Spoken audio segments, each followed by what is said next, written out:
Darating po si Madam. Ay, sayang nga lang, hindi siya makakadating. Nagpadala lang siya ng sasakyan. Ayan, ito yung laman. Kasama pala yung kotse na Toyota binigay sa akin ni Madam. Napakagalante naman ni Madam Glenda. Feeling ko kasama na nga ata yung van. So maraming salamat po kay Madam Glenda. Once again, nagpapasalamat ako sa Madam Glenda. Mabuhay ka. Na-appreciate ko lahat ng tulong mo sa akin. Malaking bagay ito para sa tindahan ko. So maraming salamat sa iyo ulit.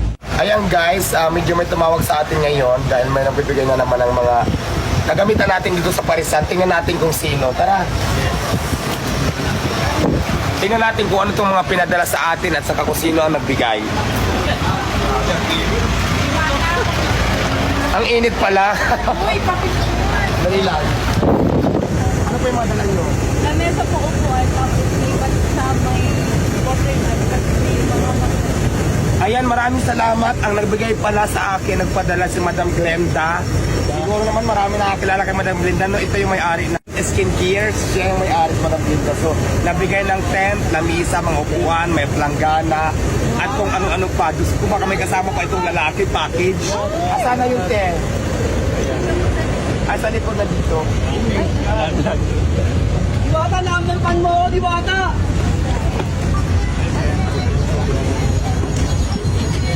Ayan guys, kasama po yung isang van na high ace. Binigay po sa akin ni Madam Glenda. Maraming salamat. Ito pala isang Toyota, ay isang high ace. Tapos, yung laman, ayan, ito yung laman. Kasama pala yung kotse na Toyota binigay sa akin ni Madam. Napakagalante naman ni Madam Glenda. Maraming salamat sa ito, Michael. Tapos ito, maplanggana. Ayan.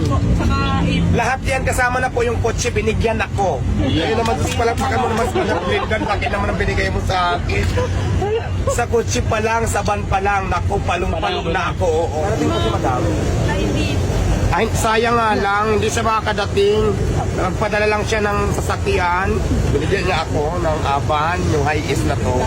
At saka yung laman nun. Maraming salamat, Madam Glenda. Napakagalanti mo naman. Sabagay kasi si Madam Glenda, napakamayaman na yan ngayon. So, maraming salamat, Madam. Basta natin lalagay. Ito na yun. Ibababa niya po, isang buhay ng Dito na lang siguro. Maraming salamat sa team. Diwata team. Diwata team na rin ako. Bababa na lang, pasuyo. Kabugira. Parang ako Maraming salamat.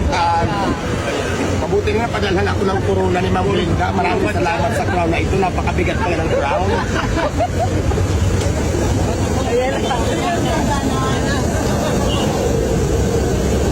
So guys, yan na po yung tent na pinadala nga po dito ni Miss Glenda at meron pa mga upuan. Siyempre, meron ding mga nakabalot. Sabi mga polo daw yan. Ilalatag na natin yung mga lamisa. Nagawa po na tayo ha. At nalalaman yung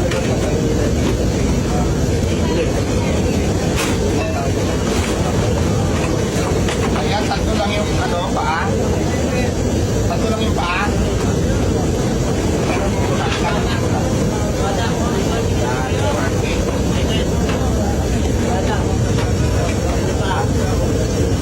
Ayan, so ito na, nayo ko na yung tent at saka siyempre yung mga lamisa sa kapuan. Sinit up ko na din siya para at least maganda siya.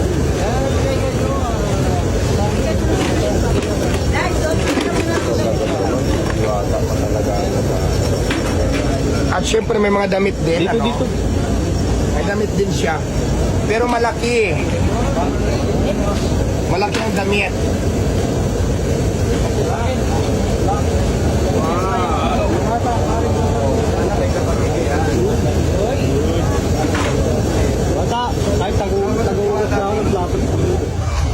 So ayan, kompleto na po, may planggana, may ganitong uniform, so tara na, maglalaba na ako.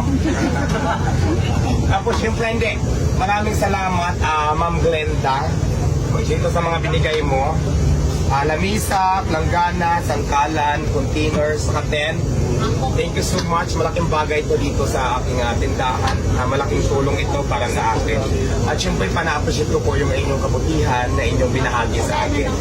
Maraming salamat. At saka may mga damit pa to, no, may mangkok, tapos mayroon din mga apron. So maraming salamat. Complete package po ang binigay mo sa akin. Tapos yung ban, may ban, ano, kasama yung ban? Kasama yung ban. So i-describe ko naman mamaya kung hanggang sa abot yung ban. So abangan nyo yan.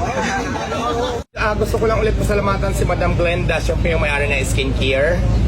May-ari ng, alam nyo naman po ng skincare yung kay pag may-ari ni ano, di ba, ni Madam Glenda. Maraming salamat. So binigyan tayo ng damit, apron, tent, langgana, upuan, lamisa, sangkalan.